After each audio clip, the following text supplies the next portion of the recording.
Il est bon d'être dans la présence de Dieu. Est-ce qu'on peut le reconnaître ce matin? Juste fermer les yeux et le louer ce matin. Merci Seigneur. Gloire à toi Jésus. Confessons-le ce matin. Reconnaissons qu'il est là. Merci Seigneur. Gloire à toi Jésus. Tu es digne, notre Dieu. Merci Seigneur.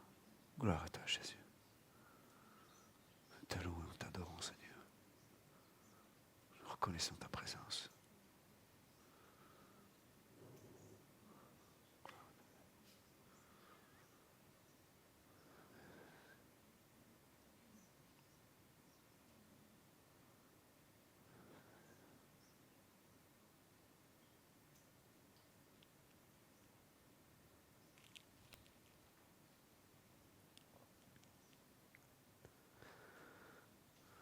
Père, nous te bénissons ce matin pour ce tu nous as permis d'entendre. Que ce soit par la prédication, par ces chants aussi, ces louanges. Tout vient de toi, Seigneur.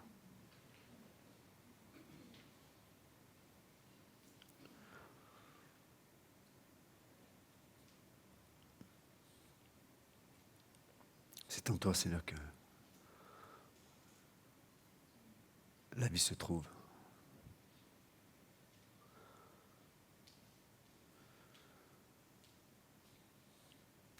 Merci parce que ton amour a agi.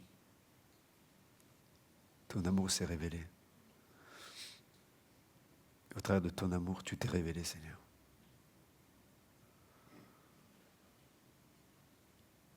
Gloire à toi, Seigneur.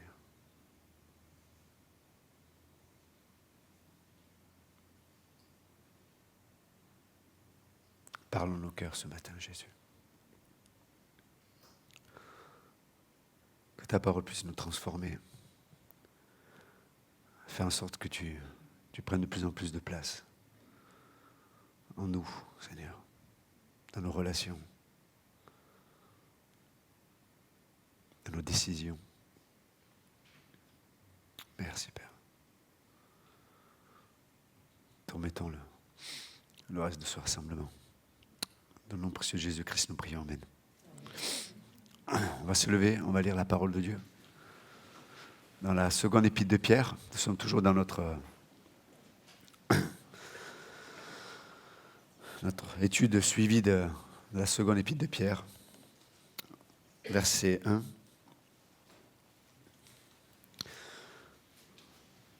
Après avoir décrit les caractéristiques qui devraient se manifester dans la vie du croyant, Pierre nous introduit au verset 9 et il dit mais celui en qui ces choses ne sont point est aveugle.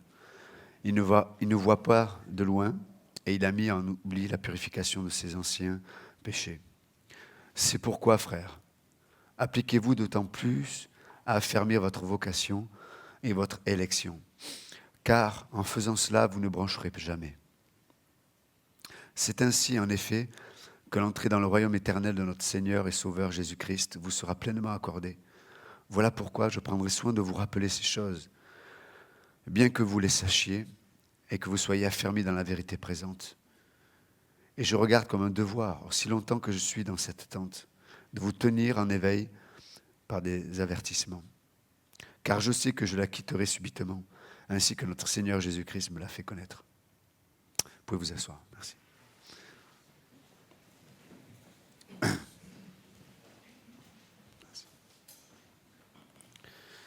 J'espère que ma voix va tenir les 2 heures de prédication.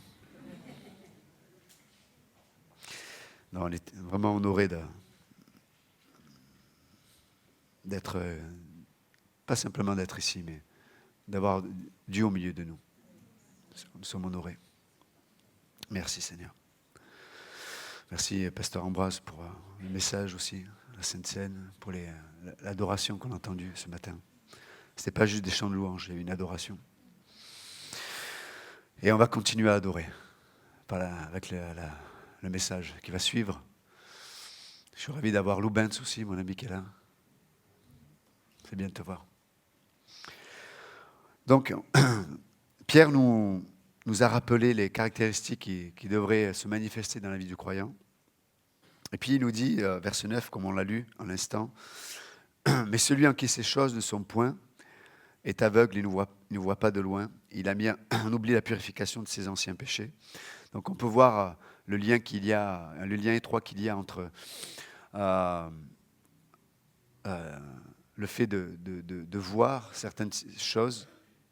Vous vous souvenez le mot, quand il est dit est aveugle, c'est le mot qui a donné en français le terme myopie. C'est-à-dire je ne vois pas de loin. Je n'ai pas de vision. Je ne vois pas la direction que je dois prendre. Et donc, il établit ce lien avec le fait d'oublier. Il dit, il a mis en oubli la purification de ses anciens péchés.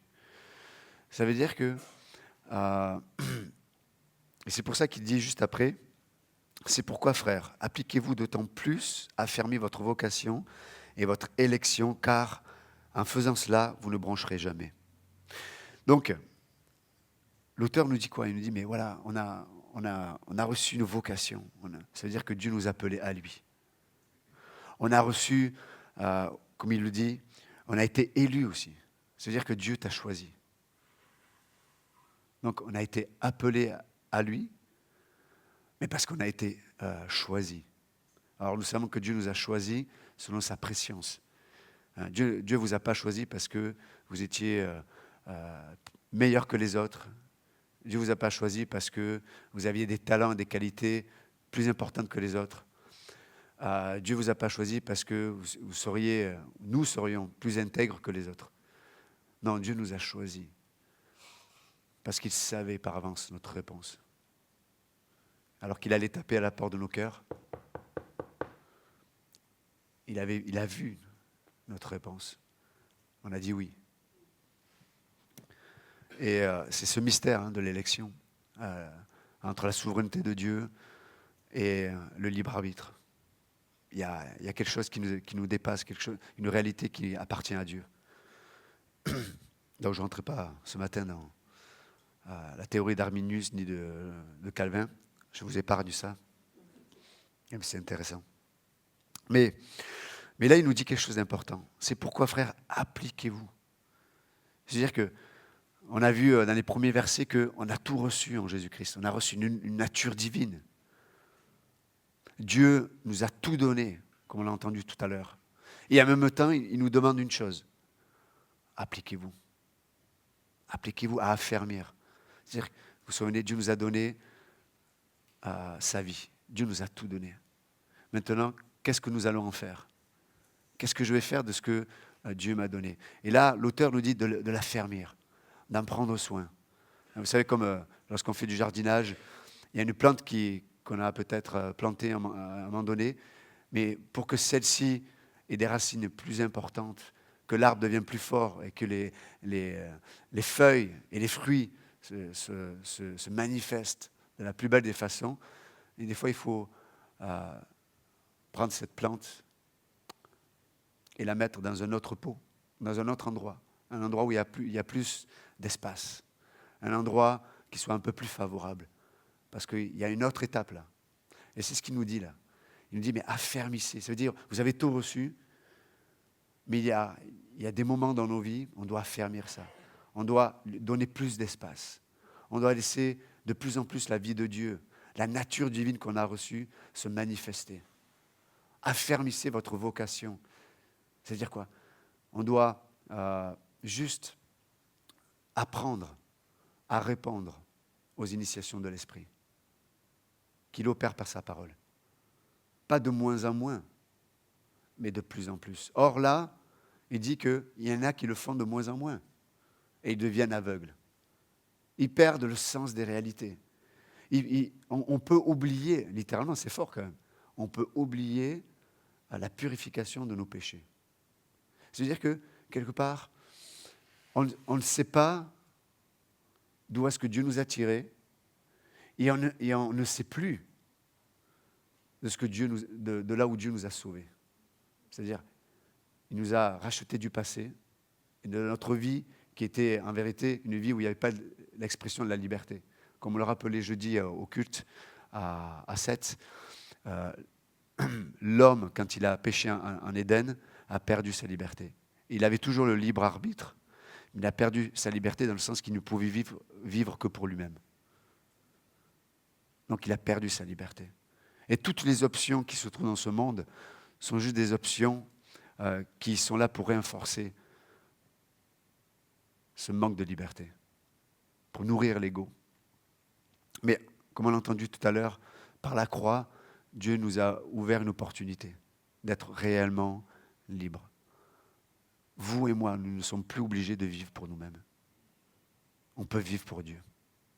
Nos vies peuvent plaire à Dieu.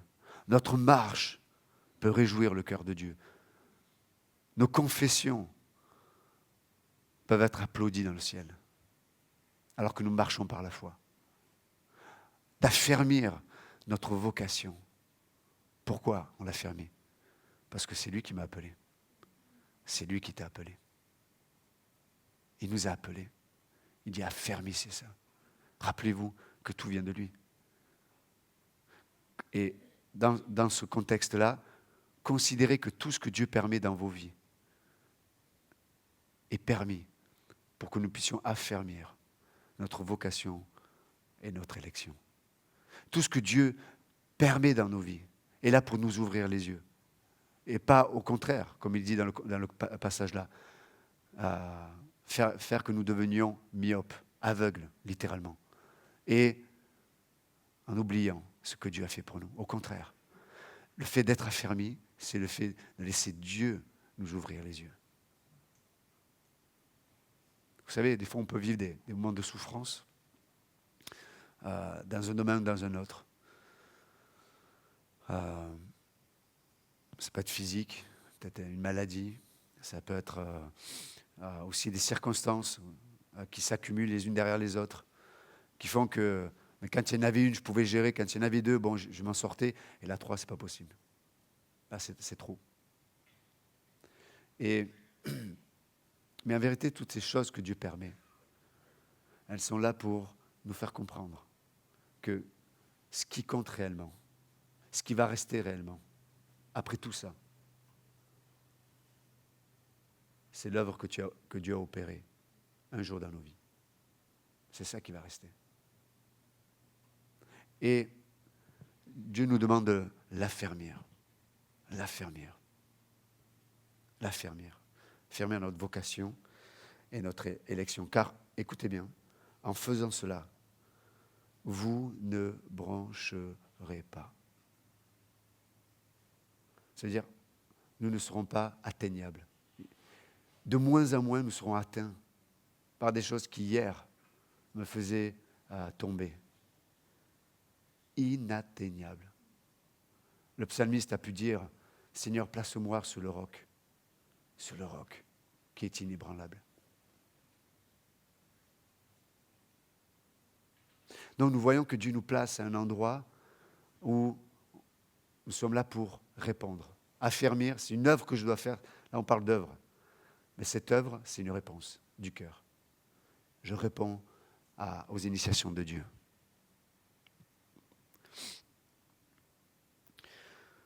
Vous savez, comme dit l'Écriture, il y a des nuits dans nos vies, il y a des tempêtes, mais Dieu nous promet que le soleil, le lendemain, va se lever. Pour le dire autrement, Dieu nous dit qu'il y a une fin à toute chose. Il y a une fin à la souffrance, il y aura une fin à nos pourquoi, il y aura une fin à nos luttes. Des fois, dans notre expérience, on va pouvoir l'expérimenter. Des fois, ça sera lorsqu'on sera dans la présence de Dieu. Mais en vérité, on peut exprimer et vivre quelque chose de particulier au sein même des difficultés. Dieu nous propose d'être inébranlable, d'être un endroit où on ne peut plus être atteint par des choses peut-être qui nous atteignent aujourd'hui. Est-ce qu'il y a peut-être des insatisfactions dans nos vies aujourd'hui qui nous atteignent? Est-ce qu'il y a une colère peut-être ce matin qui fait qu'il y a quelque chose qui m'atteint? Il y a quelque chose qui fait que je bronche. Il y a quelque chose qui fait que je trébuche. Peut-être des blessures du passé, des émotions que je n'arrive pas à gérer aujourd'hui, des relations qui me dépassent. Peut-être il y a dans mon cœur un cri qui dit mais abandonne, arrête. Ça suffit. Mais pour autant, l'Écriture nous dit quoi? Affermissez votre vocation. Pour le dire autrement, la solution n'est pas seulement dans le fait qu'il y ait le soleil qui se lève le lendemain. La solution n'est pas forcément que au moment où la situation va s'arrêter. Être affermi dans notre vocation, c'est comprendre que Dieu t'appelle encore aujourd'hui.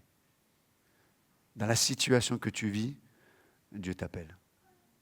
Dieu t'appelle et Dieu t'a choisi. Dans la situation où tu es, Dieu t'appelle et Dieu t'a choisi. Mais pourquoi moi? Pourquoi ces frères et sœurs, eux, ils ne vivent pas ce que je vis? Pourquoi même les non-croyants, des fois?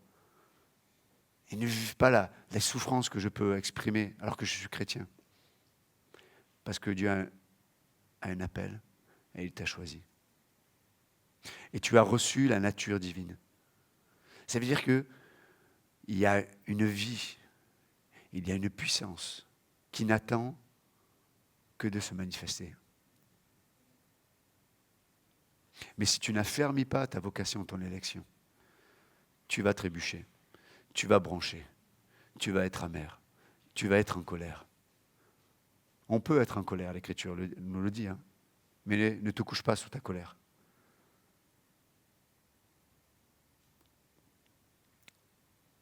Parce qu'elle produit de l'amertume.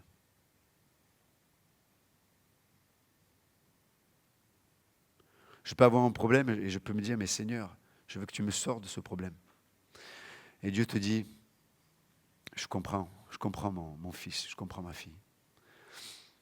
Mais là, pour ta situation, ce que je veux, c'est affermir ta vocation. Non, Seigneur, je veux que tu me libères je veux que ça s'arrête. Je veux que tu me libères de ceci ou de cela. Dis non, ma fille, mon fils.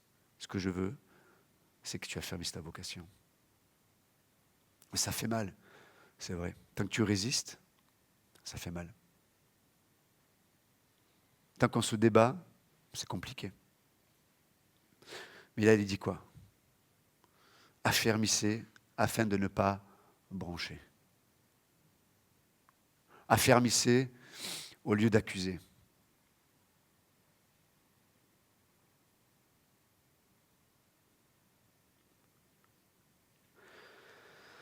Tout à l'heure, pasteur Ambroise nous rappelait que le péché est une abomination devant Dieu. Et c'est vrai que nous, on peut mettre une valeur au péché et à l'œuvre de Christ. Mais en vérité, on ne voit pas la réalité de ce qu'est le péché. Pour Dieu, je veux dire. Nous, on considère avec nos yeux. Mais pour Dieu, c'est tellement important qu'il a fallu qu'il s'incarne et qu'il meure à la croix. Et en même temps, alors qu'il a fait cette œuvre à la croix, motivé par l'amour, il a révélé quelque chose qu'on n'aurait jamais pu connaître de lui. Au travers de sa motivation qui était une motivation d'amour, Dieu a révélé des facettes que l'humanité n'aurait jamais pu observer, toucher et voir. Et c'est ce qui se passe dans nos vies aussi. C'est que lorsque nous affermissons notre vocation et notre élection, Dieu se propose de manifester son amour en nous. Et alors que nous l'acceptons, que nous le recevons, nous allons manifester la nature divine. Et nous ne brancherons, littéralement, hein, vous ne brancherez jamais. Pourquoi? Parce qu'il y a une harmonie qui va se passer entre ce que Dieu a fait en Christ, pour moi, il a tout accompli. C'est-à-dire que nous sommes rachetés, sauvés pour l'éternité. Nous sommes enfants de Dieu, nous sommes les bien-aimés. Dieu a pris soin de nos péchés, du péché de notre nature, il a pris soin des péchés, de ce que l'on produit. Passé, présent, futur, tout ça, il a pris soin. Il nous a donné le Saint-Esprit. Il nous a placés en Jésus-Christ. Nous sommes assis en Christ, cachés en Christ, comme le dit Colossiens. Donc ça, c'est ce que Dieu a fait. Maintenant, Dieu veut l'harmoniser avec notre réalité au quotidien. Il veut que, autant qu'il nous a placés à un endroit où on ne peut pas broncher, où on ne peut pas être atteint, il veut que dans notre marche ici-bas, nous devenions et nous marchions dans cette réalité. Tu ne branches pas. Tu manifestes une vie, tu manifestes un amour, tu manifestes un pardon, tu manifestes une patience, tu manifestes une persévérance. Tu ne quittes pas, tu n'abandonnes pas. Tu ne branches jamais. Parce que nous affermissons notre vocation et notre élection. Ça veut dire que nous choisissons dans notre cœur et dans nos vies ce qui est le plus important. Qu'est-ce qui est le plus important? Si d'autres choses sont plus importantes que ma vocation, mon élection, je vais broncher. Sur cette terre, on va broncher. Il n'y aura jamais une condition, une situation idéale. Qui dure en tout cas. Qui dure. Jamais. Mais lorsque nous choisissons de considérer ce que Dieu nous demande de considérer. Hier, je discutais avec un jeune homme sur l'esplanade et il nous disait que voilà, il croyait que Dieu était là pour nous,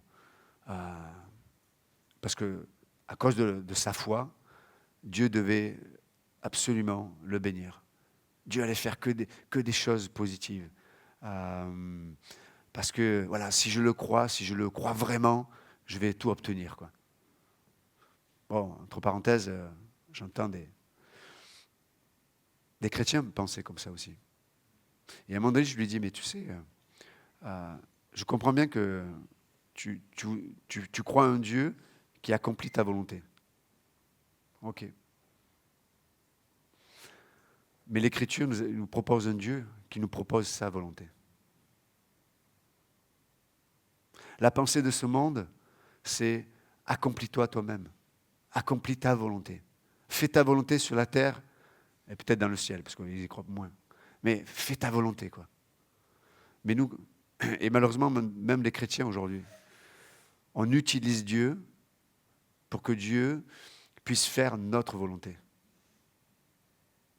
Mais ce n'est pas comme ça qu'on affermit notre vocation et notre élection. Parce que lorsqu'on vit comme ça crée des besoins.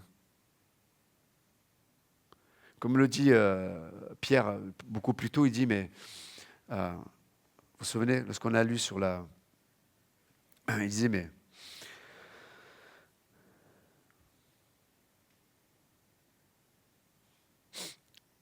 afin que, lorsqu'il dit, il parle des promesses de Dieu et du fait que sa divine puissance nous a donné tout ce qui contribue à la vie et à la piété.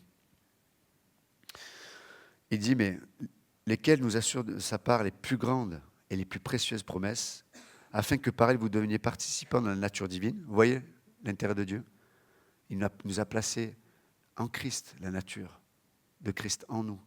Mais il veut que nous devenions ici-bas participants dans cette réalité.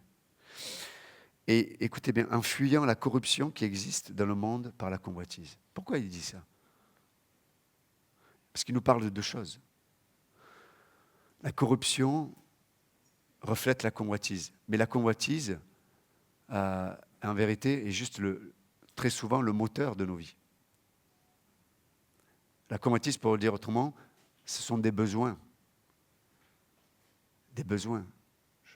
Il y a quelque chose qui me fait convoiter, il y a quelque chose qui me fait avoir besoin. Et alors que je le fais, ça produit de la corruption. Littéralement, ça fait que je ne considère plus ce que Dieu me demande de considérer. Je ne considère plus ma vocation. Je ne considère plus mon élection. Et par conséquent, je deviens aveugle. Et la purification de mes péchés, pour moi, c'est quelque chose de très peu important. En tout cas, ça n'a pas d'impact dans ma vie aujourd'hui. Vous voyez le lien entre le regard et l'oubli? On peut tellement oublier. C'est pour ça que, notamment dans l'Ancien Testament, et là on a pris la Sainte Seine, c'est un mémorial aussi, mais dans toute l'histoire biblique, sans cesse, Dieu exprimait la nécessité de se souvenir. La nécessité de se souvenir. Il libère d'Égypte Israël, il propose une fête, la Pâque. Pourquoi? Pour qu'on se souvienne. Abraham était à un endroit, Dieu a fait quelque chose de particulier, il fait un autel de pierre pour qu'on se souvienne. L'arche de l'Éternel est passée à un endroit pour traverser le Jourdain, on fait un autel pour qu'on se souvienne. À chaque moment, Dieu place des réalités, soit physiques, soit au travers des fêtes de l'Ancien Testament, pour nous dire, souviens-toi, souviens-toi. Parce que si tu ne te souviens pas, tu vas perdre la vue. Tu vas perdre la vue. Et si tu perds la vue, les convoitises vont te faire vivre dans la corruption. La corruption. Et au lieu d'expérimenter la nature divine au travers de la puissance que Dieu nous donne pour vivre tout ce qui contribue à la vie et à la piété, ça veut dire qu'il n'y a pas de domaine de notre existence où Dieu n'a pas une provision. Dieu a pourvu dans la nature divine avec laquelle il nous a scellés au travers du Saint-Esprit, il a pourvu par avance à tout ce qui peut me donner une provision pour vivre chaque situation remplie de sa vie et de la piété. Alors, effectivement, ça nous embête un peu parce que ça ne laisse pas trop de choix pour les excuses. Ça ne laisse pas de choix pour les boucs émissaires. Ça ne laisse pas de choix. Ou, si ça laisse un choix, c'est le choix de ne pas recevoir la provision divine. Encore une fois, je reviens un peu à ce qu'on a dit jeudi. Quand, au culte à Seth, quand Dieu a placé l'homme en Éden, l'homme était libre de vivre pour Dieu, de marcher pour Dieu. Il était libre du coup de profiter de tout ce que Dieu avait créé. Et Dieu a dit, mais je vais rajouter, je vais créer les animaux. Et même je vais les créer pour toi. Et on voit dans Genèse 2 que Dieu va venir auprès d'Adam par curiosité pour savoir de quel nom il allait nommer les animaux. Vous imaginez quelle liberté Dieu avait doté l'homme. Et puis nous savons dans Genèse 3 que l'homme va chuter, va désobéir, et du coup, il va perdre cette liberté. Il ne perd pas le libre arbitre, il perd la liberté. N'oubliez pas que dans la liberté, qui est le résultat de la vérité, vous connaîtrez la vérité vous rend libre, et quand on est libre, on a une autorité. C'est quand on n'est pas libre qu'on se bat. C'est quand on n'est pas libre qu'on veut manipuler. C'est quand on n'est pas libre qu'on est amer. C'est quand on n'est pas libre que la colère prend le pas. Mais quand on est libre, à cause de la vérité, on a une autorité de nommer les choses. Mais vous êtes, évidemment, vous pouvez constater, nous ne sommes plus en Éden aujourd'hui. En Éden, il y avait l'arbre de vie et toute la création était faite pour l'homme. Mais Dieu a prévu un second Éden pour l'homme. Le premier Éden était pour le premier Adam. Le second Éden est pour le second Adam. C'est-à-dire ce que nous sommes en Jésus-Christ, une nouvelle nature. Et ce second Éden, c'est la croix. C'est un arbre aussi. C'est une porte. Mais c'est l'Éden pour les croyants. C'est là où on va être affranchi. C'est là où on va commencer à pouvoir vivre pour Dieu et plaire à Dieu. C'est là où on va pouvoir exprimer notre autorité. Mais lorsqu'on ne vit pas à la croix, quand on ne vit pas à la croix, on essaye de marchander avec Dieu. Quand on ne vit pas dans cet Éden que Dieu a prévu pour nous au travers de la croix, on va commencer à faire des sacrifices au lieu de vivre l'obéissance. On va commencer à redéfinir la vérité. Non. Dieu a pourvu pour nous un nouvel Éden. Là où on va être libre et rempli d'autorité. Pasteur, je ne peux pas pardonner. Non, non, tu ne veux pas pardonner. Tu ne veux pas pardonner. Parce que si tu me dis tu ne peux pas et que Dieu a permis que tu sois dans la situation où tu es, quelque part, ta confession accuse Dieu. Non, tu ne veux pas.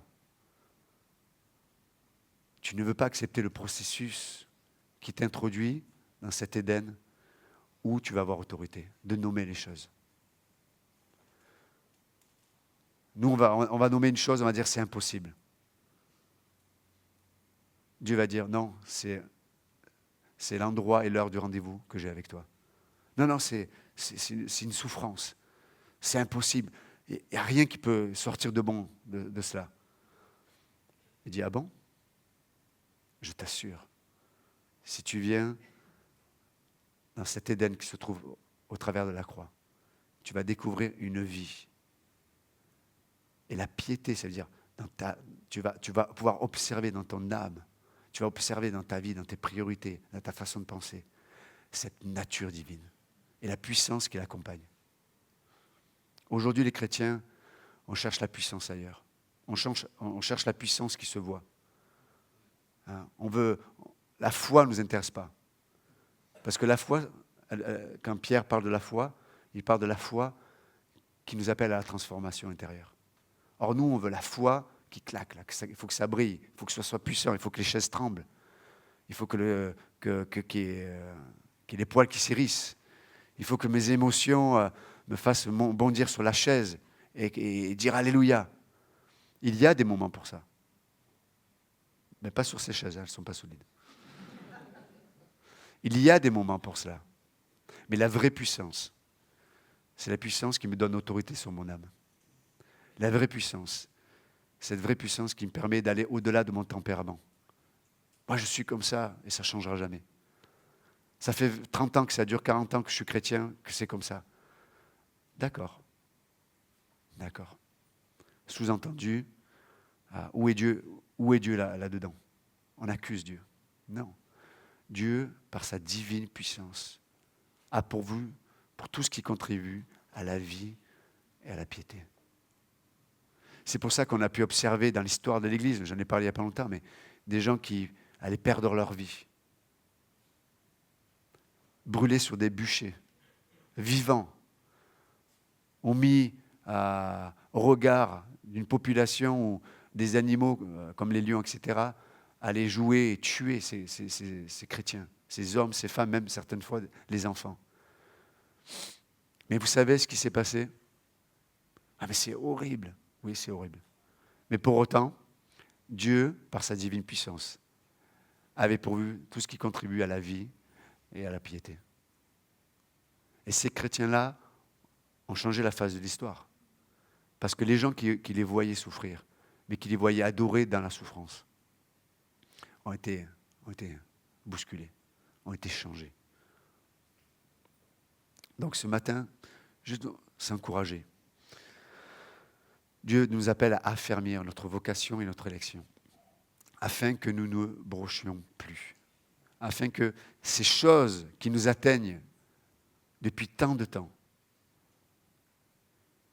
n'aient plus assez de hauteur pour nous toucher. Dieu ne veut plus que certaines choses nous fassent broncher. Dieu nous dit, c'est maintenant. C'est maintenant où l'arbre de vie t'attend.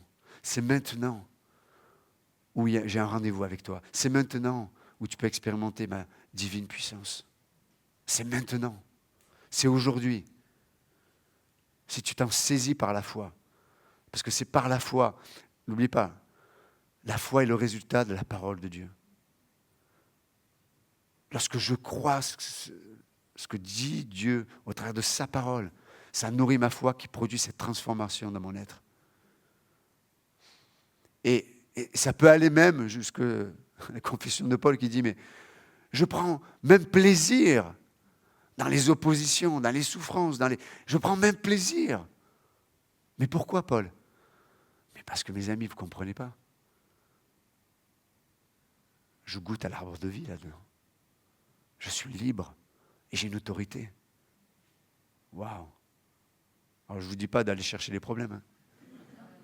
Et tiens, j'ai pas de problème, je vais chercher un problème. Tiens. Ça fait longtemps que je ne suis pas disputé avec ma femme. Tiens, je vais un peu la... ça va me sanctifier. Non, je ne parle pas de ça. Mais littéralement, c'est la foi qui reflète ce que j'ai fait de la parole de Dieu. Est-ce qu'elle est une nourriture ou est-ce qu'elle est juste une connaissance? La connaissance ne sert à rien. La connaissance nous fait dire « Arrête de me dire ça, je connais, j'ai déjà entendu ». Ça, c'est quelqu'un qui ne s'approprie pas la parole par la foi. Elle n'est pas une nourriture, la parole. Donc effectivement, tu sais, mais ça ne nourrit pas. Donc Dieu nous encourage ce matin. Affermis la vocation. Dieu t'appelle, Dieu t'a appelé. Et Dieu t'appelle encore aujourd'hui dans ta situation. Affermis ton élection. Il t'a choisi. Et il t'a appelé par un nom nouveau. Et nous, on veut découvrir et vivre à l'image de ce nom nouveau. Et quand Dieu t'a élu, choisi, mes amis, à cause de cela, il a déjà pourvu en toutes choses. À cause de l'élection. Et, encore une fois, on ne branchera pas. On ne branchera pas. Et si tu branches, relève-toi. Si tu branches, relève-toi et affermis ta vocation et ton élection. Ouais, mais je suis en train de brancher pendant que tu parles, parce que tu m'énerves. C'est très bien. J'espère que je vous énerve. Je suis payé pour ça. Mais c'est un peu avec les enfants. Hein. Tu m'énerves. Ouais, mais je t'aime, c'est pour ça. Mais c'est la même chose. Dieu nous dit, mais hey, relève-toi. C'est pas grave. Affermis. Affermis. Je t'ai tout donné, mais affermis. Affermis ça. Donne-lui de l'espace. Et tu verras que je vais te placer à un endroit. Tu vas vivre quelque chose d'extraordinaire. Et vous savez, il y a des chrétiens qui donnent envie de vivre la vie chrétienne. C'est vrai ou pas? Tu vois des frères et sœurs, tu dis, waouh, ça m'inspire. Ça, j'ai envie. Pourquoi? Ils ne branchent pas, ils se laissent pas toucher par ces choses-là, certaines choses.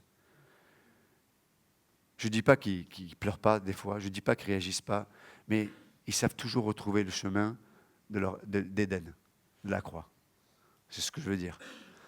Mais il y a des chrétiens qui inspirent moins, hein, ou pas du tout. Quand tu les vois, tu dis « Ah, c'est ça le chrétien, bon, je vais là-bas. » Pas parce qu'ils ne sont pas fun, ou pas, parce que non, mais parce qu'il n'y a pas la vie. Or le christianisme, c'est la vie. La vie. Comment vous l'avez chanté avec Judith tout à l'heure. C'est la vie et la paix. J'ai soif de ta présence. Hein, ce chant, c'est magnifique. Donc, ce matin, on s'encourage par rapport à ce qu'on a entendu. Sa divine puissance nous a donné tout ce qui contribue à la vie et à la piété.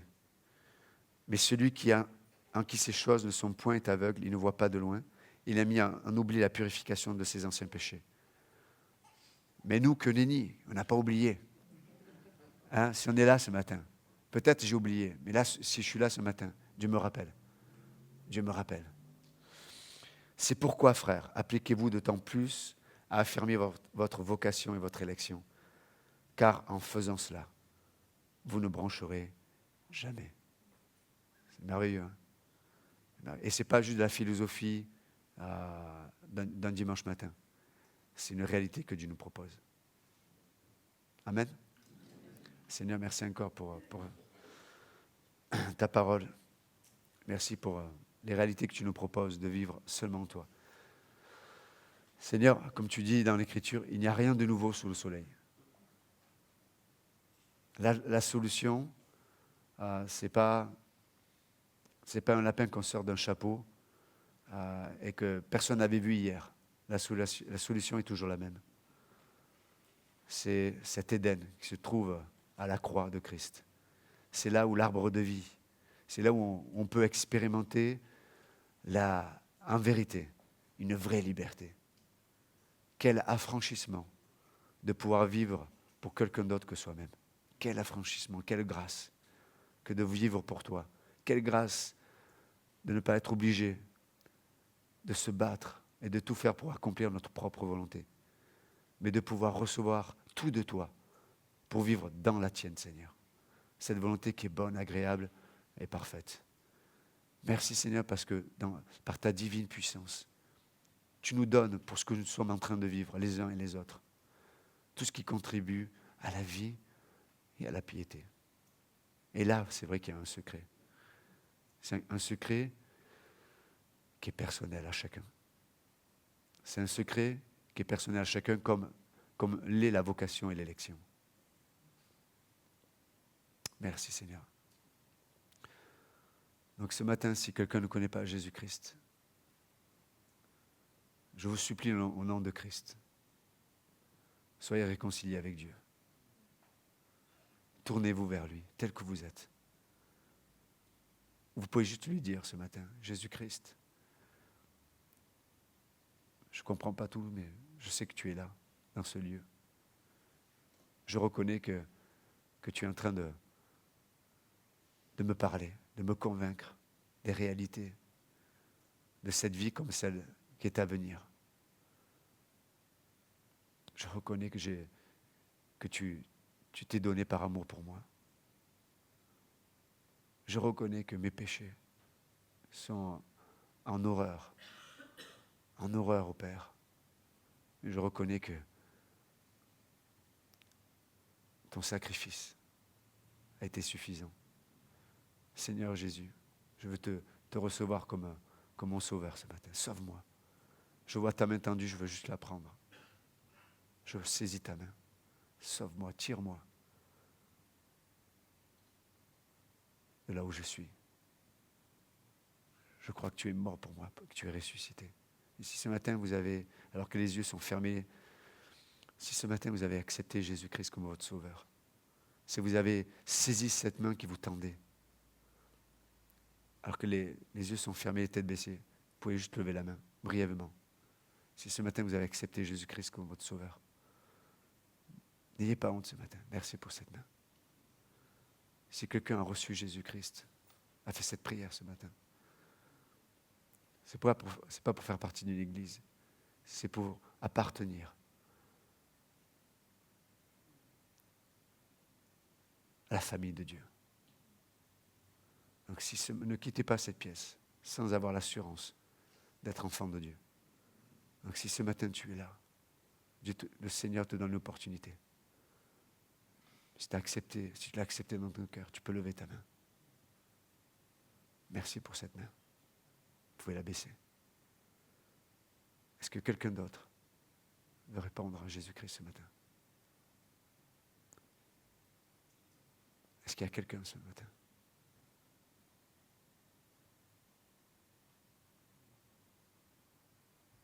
Merci Seigneur encore pour ta présence. Et continue de faire cette œuvre en nous. Quelle grâce, quel amour. Et merci surtout parce que nous en sommes l'objet. Dans ton nom précieux Jésus, nous prions. Amen.